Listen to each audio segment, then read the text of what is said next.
jar is, so I have filled it with some plain water and laid on.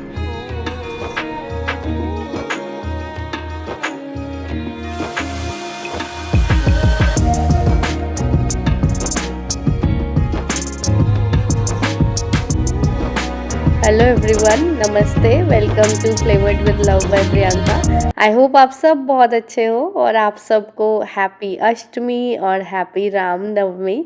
मैं अष्टमी पूजा करती हूँ और आज मैं उसी की तैयारी कर रही हूँ बच्चों के साथ मिलके। और सच कहूँ तो बच्चों के तरह ही मुझे भी ये सब करने में बहुत मज़ा आता है। आज भी अपना बचपन याद आता है जब हम कंजकों के लिए सुबह सुबह ही तैयार होकर निकल पड़ते थे और जहाँ से जो जो मिलता था ना इंटरेस्टिंग चीज़ें, तो हम बड़े खुश होके कंजक लेते थे।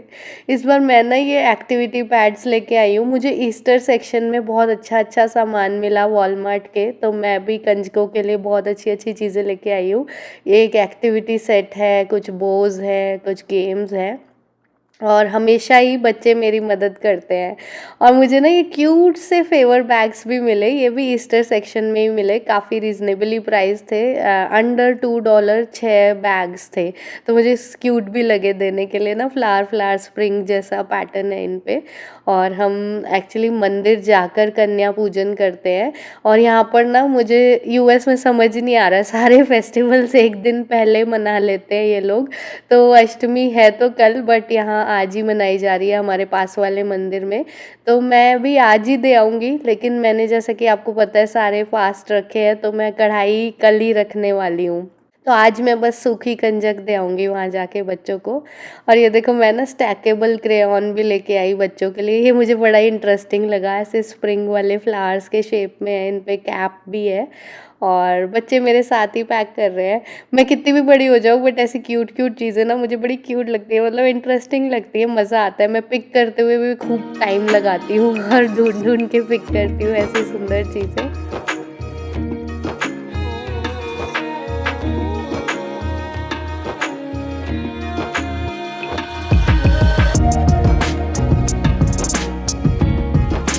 और अभी हम जा रहे हैं मंदिर।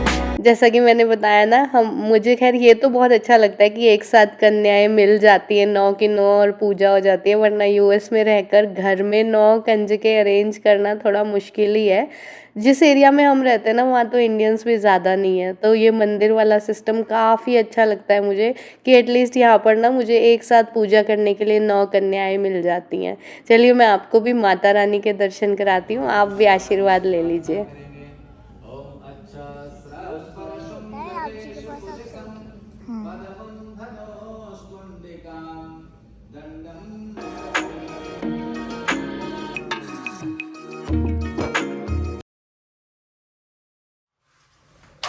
Let's check out today's PR now. So today's PR comes from the brand iCoffee, and it is a patented technology coffee container that can help you prevent the freshness of your coffee 2 times longer than any regular airtight container.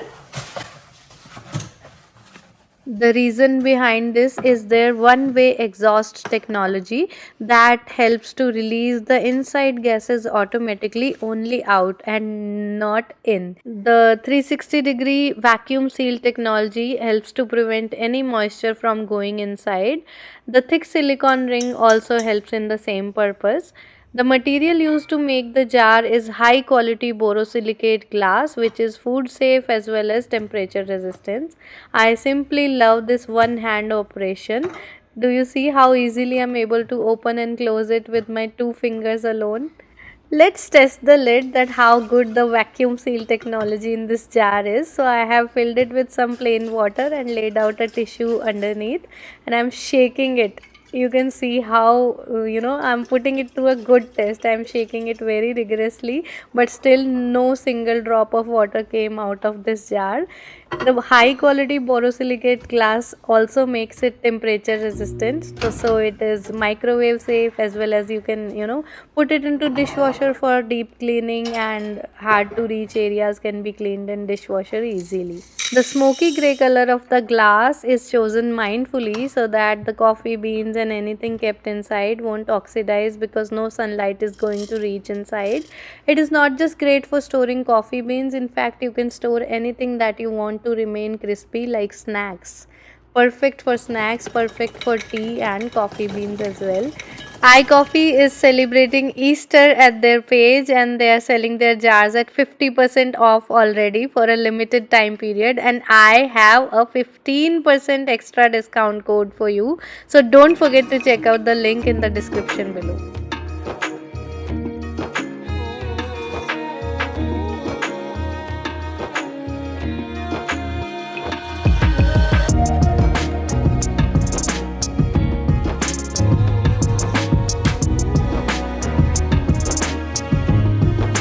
आज का मौसम इतना cloudy cloudy सा है। Actually आसपास के states में तो टोर्नेडो वॉच भी है। और चलिए देखते हैं मेरे बालकनी या पैटियो के फ्लावर्स का हाल। पता है ये सारे प्लांट्स मैंने पिछले वीडियो में आपको दिखाए थे ना, इन्हें मैंने प्लांट किया था, इन सब ने मिट्टी पकड़ ली है। मतलब सब में ना एक एक दो दो और फ्लावर्स आ गए हैं, तो उससे पता चल रहा है कि they have adjusted to this new soil और यहाँ पे लग चुके हैं ये। और ये जो हैंगिंग वाली बेल जैसा प्लांट है ना, ये तो बड़ा भी होने लग गया है इतनी जल्दी से ही।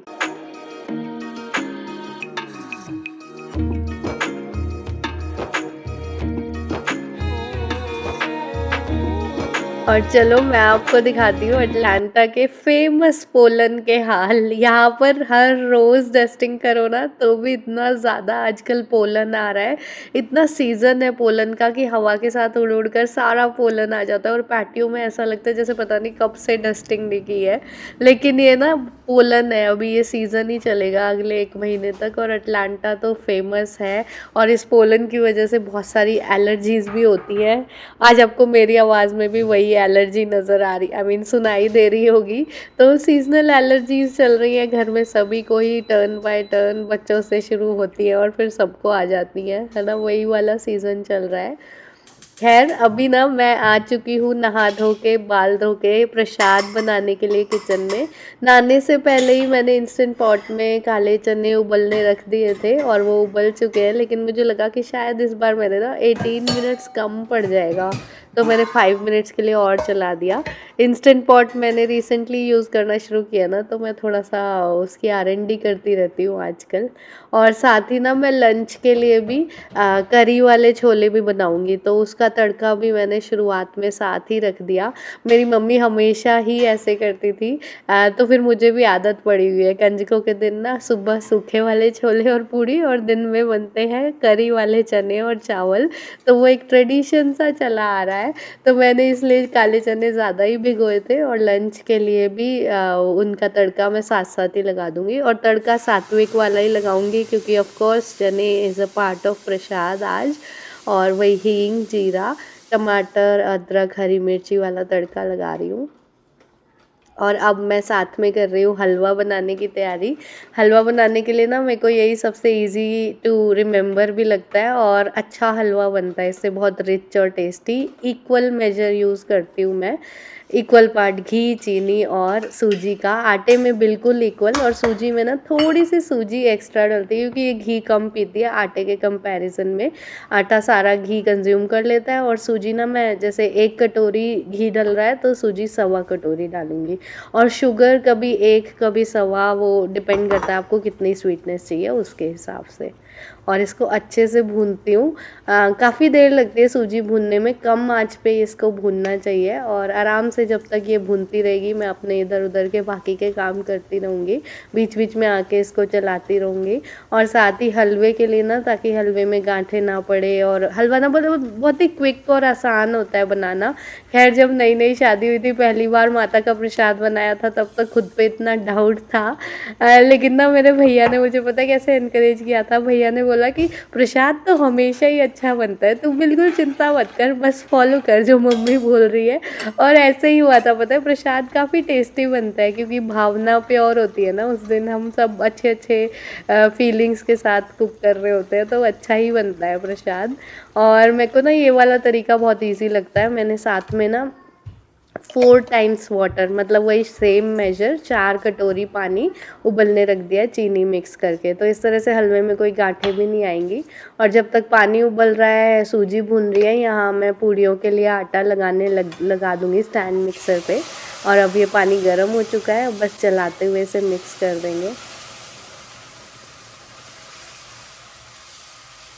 पहले मम्मी को देख के लगता था कि वो इतने एडवेंचरस काम कैसे कर लेती हैं, फायर के इतने पास, स्टीम के इतने पास कैसे खड़ी हो जाती है, लेकिन अब काम करते करते इतनी हैबिट हो जाती है कि हम भी होने लग जाते हैं, है ना। ऐसा ही होता है ना, मम्मी हाथ से रोटी पलटती थी तो लगता था मम्मी कैसे कर रही है इतना गर्म टच, लेकिन अब खुद हो जाता है।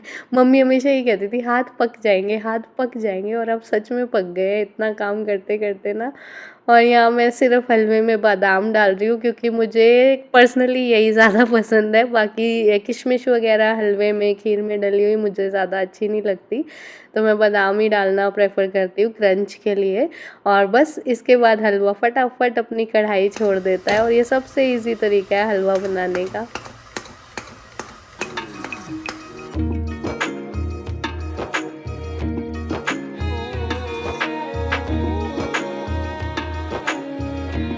और साथ ही यहाँ पूड़ियों के लिए आटा भी बन चुका है मेरे ट्रस्टेड किचनएड बोल लिफ्ट मॉडल वाले स्टैंड मिक्सर में। ऑलमोस्ट 2 साल होने वाले हैं मुझे इस स्टैंड मिक्सर को लिए हुए। मैंने कॉस्को से लिया था मदर्स डे वाली सेल में।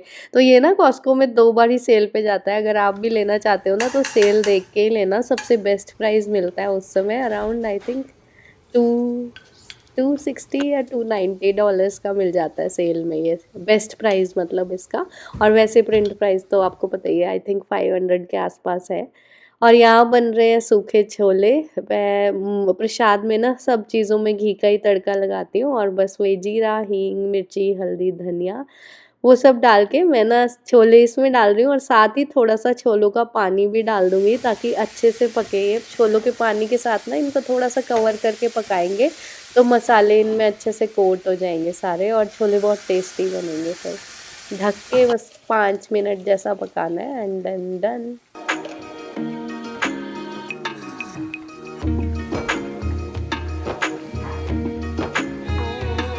और अभी पूड़ियों को फ्राई करने की तैयारी हो रही है, तो सोचा आपके साथ एक बार फिर से शेयर कर दूं। आप मुझसे ना बार बार पूछते ही हो कि मैं डीप फ्राइंग किस में करती हूँ, तो मैं मोस्टली एवोकाडो ऑयल में करती हूँ। इसका स्मोकिंग पॉइंट है 460 डिग्रीज, जैसा कि आपने पैकेज पे पढ़ा। तो बेसिकली ना मेरे किचन के day to day oil tray में रहते ही ये 3 ऑयल हैं। एक तो है एक्स्ट्रा वर्जिन ऑलिव ऑयल, जिसे मैंने स्प्रे बॉटल में भी रखा हुआ है और रेगुलर बॉटल में भी रखा हुआ है। तो स्प्रे के जगह पे स्प्रे यूज़ करती हूँ, और कुकिंग के लिए बॉटल से ले लेती हूँ। और ये जो दूसरा सुंदर सा वाला जार है ना ऑयल का, जो कॉर्क के ढक्कन वाला, उसमें मस्टर्ड ऑयल है। बाकी एवोकाडो ऑयल मैं दाल का तड़का या रेगुलर सब्जियों में यूज़ करती हूँ। एक्स्ट्रा वर्जिन ऑलिव ऑयल ये वाला लेती हूँ सारी स्टर फ्राइज़ में या पास्ता वगैरह में, यही यूज़ करती हूँ। और मस्टर्ड ऑयल मैं कुछ कुछ सब्जियों के लिए यूज़ करती हूँ, जैसे भिंडी, करेले, इस टाइप की चीज़ों के लिए। घी मोस्टली अमूल का ही आता है घर में। और ये वाला जो कोकोनट ऑयल है ना, कॉस्को से लेकर आते हैं, इसको मैं बेकिंग में यूज़ करती हूँ और सिर पे लगाने के लिए यूज़ करती हूँ। बेकिंग में जैसे कोई स्पेसिफिक चीज़ है ना, ग्रेनोला बन रही है या ग्रेनोला बार्स या कोई और बार स्क्वायर्स वगैरह बन रहे हैं, तो मुझे कोकोनट ऑयल जिसमें फ्लेवर चाहिए बेसिकली, उसमें यूज़ करती हूँ। और यही है मेरा पूरा ऑयल्स वाला ट्रे। और डीप फ्राइंग के बाद मैं तेल को रीयूज़ नहीं करती हूँ, लेकिन जैसे आज है ना, तो मुश्किल से घर में सिर्फ 8-10 पूरियाँ बननी है, बिकॉज अगेन हम अकेले ही हैं और कोई भी नहीं आने वाला है। तो बस हम घर घर के लिए और माता रानी के लिए थोड़ी सी पूरियाँ बनेंगी, तो ये ऑयल उतना भी नहीं जलने वाला। तो इसलिए शायद मैं इसको 1-2 बार यूज़ और कर लूँगी। एक बार शायद अगर बच्चों का मन हुआ तो एक बार और पूरी बन जाएंगी, और उसके बाद मैं इसे डिस्कार्ड कर दूँगी। लेकिन जब भी फुल फ्लेज्ड डीप फ्राइंग होती है ना घर में, मतलब आप ऐसा लगा लो, अगर वो ऑयल गैस के ऊपर अप्रॉक्स 30 मिनट्स स्पेंड कर रहा है ना, तो इसका मतलब वो गया। You should not reuse it, it is not great for your health, क्योंकि अब वो पूरा का पूरा ना बैड फैट में बदल चुका है, जल जल के, कोई भी ऑयल हो। तो फिर उसको रीयूज़ करना बिल्कुल भी अच्छा नहीं रहता।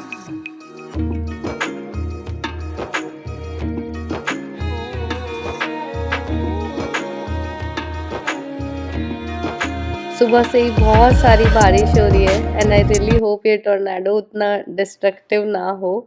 चलिए अब ना मैं आपके साथ शेयर करती हूँ वरुण का बर्थडे केक, लेकिन इसमें एक थोड़ा-सा इश्यू है, थोड़ा एडजस्ट कर लेना। मैंने ना इसे सिर्फ़ वर्टिकल कैमरा में शूट किया।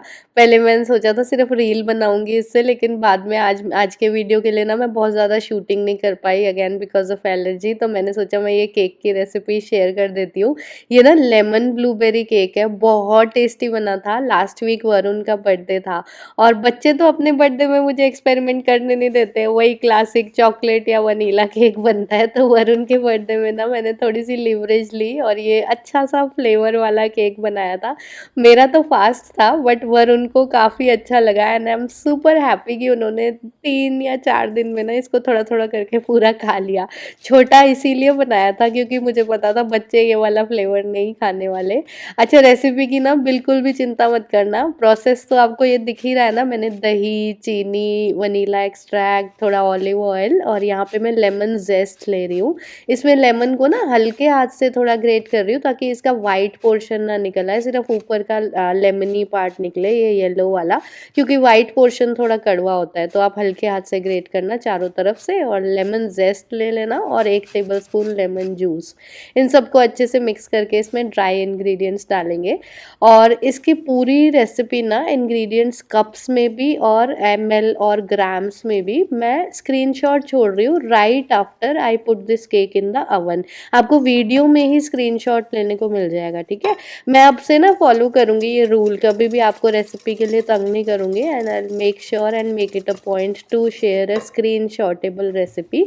और आज भी आपको जस्ट जब मैं जैसे ही ये केक अवन में डालूंगी आपको एक स्क्रीनशॉट मिल जाएगा स्क्रीन पे, आप उसको स्क्रीनशॉट लेके रख सकते हो। पिछले वीडियो में भी मैंने ऐसे ही स्क्रीनशॉट शेयर किया है right after I kept that cake to bake in the oven. आप वो भी स्क्रीनशॉट ले सकते हो। कुछ कमेंट्स आए थे इसलिए मैंने सोचा मैं थोड़ा क्लैरिफाई कर दूं, आपको परेशानी ना हो रेसिपी ढूंढने में ताकि। तो यहाँ पे ना मैंने 1 and 1/4 कप गेहूं का आटा लिया है और बेकिंग पाउडर, बेकिंग सोडा, थोड़ा सा नमक डाल के इसको ऊपर छान दिया। अच्छा, केक को कभी भी आप मिक्स करो ना तो ओवर मिक्स कभी नहीं करना चाहिए क्योंकि एकदम वैसे ही गेहूं का आटा यूज़ करें थोड़ा सा डेंस बनेगा और अगर आपने गलती से ओवर मिक्सिंग कर दी ना तो फिर ग्लूटेन और डेवलप होना शुरू हो जाएगा और केक ना फिर वैसे एयरी फ्लफी नहीं बनता। बस आपको उतना ही 20-25 सेकेंड्स मिक्स करना है जितने में कोई लंप न रह जाए। और अब ऐड करते हैं इस केक में मैजिक। एक मैजिक तो हम पहले ही डाल चुके हैं ना लेमन जेस्ट के साथ। यहाँ मैं थोड़ी सी फ्रेश ब्लूबेरीज ले रही हूँ, या आप अपनी इच्छा श्रद्धा अनुसार ले लेना और इनको ना आटे में कोट करके फिर इसको बैटर में डालेंगे। आटे में कोट करने से ये सिंक नहीं होंगी केक बेक होते हुए, वरना सारी की सारी ना बॉटम पे ही आ जाती हैं। इस तरह से ये सारी अलग अलग बाइट में आएंगी केक में तो ज़्यादा टेस्टी लगेंगी। और अब इन्हें बैटर में डाल के बहुत ही हल्के हाथ से मिक्स करना है क्योंकि हमने ना थोड़ी बहुत जो एयर बनने लगी है बेकिंग पाउडर, बेकिंग सोडा के रिएक्शन के साथ एसिडिटी से, उसको लॉस नहीं करना है। बहुत हल्के हाथ से, दैट्स इट, मिक्स हो गई, इससे ज़्यादा कुछ नहीं करना। और आज बेकिंग करने के लिए मैं ये अपने राइस कुकर का अंदर वाला पॉट यूज़ कर रही हूँ क्योंकि इसका साइज़ मुझे इस छोटे केक बैटर के हिसाब से ठीक लगा। जैसा कि मैं आपको हमेशा कहती हूँ ना, आपको बेकिंग के लिए कोई स्पेशल बर्तन लेने की ज़रूरत नहीं है। आप अपने घर में जो भी स्टेनलेस स्टील के बर्तन है ना सब ओवन में डाल सकते हो, बिल्कुल बेझिझक होके आप डालो। कटोरियाँ भी डाल सकते हो, ग्लास भी डाल सकते हो, अगर कपकेक्स बनाना चाहते हो ना तो बिल्कुल पॉसिबल है वो। अब इसको मैं टैप कर रही हूँ ताकि एयर बबल्स निकल जाए। एयर बबल्स को निकालना भी बहुत इंपॉर्टेंट है ताकि केक ना ऊपर से अलग से बबल होके ना पके, अच्छे से फ्लैट सरफेस पके। और फिर अवन में बेक होने रख देंगे 350 डिग्री फ़ारेनहाइट, यानी कि 180 डिग्री सेल्सियस पे प्री हीटेड अवन है मेरा। और 35 to 40 मिनट्स में ये इतना केक बैटर बेक हो जाएगा। ये डेप्थ इसकी ज़्यादा है ना, इसलिए 35 से 40 मिनट्स लगेंगे केक को बेक होने में। और सुपर फ्लफ़ी और सो मच फ्लेवरफुल केक आपका बन के तैयार है। वरुण को बहुत अच्छा लगा था इसलिए मैं भी बहुत खुश हुई थी।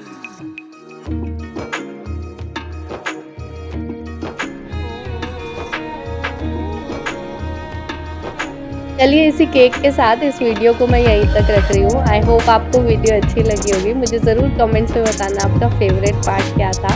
And thank you so much for watching this video. I will see you in the next one. Bye bye.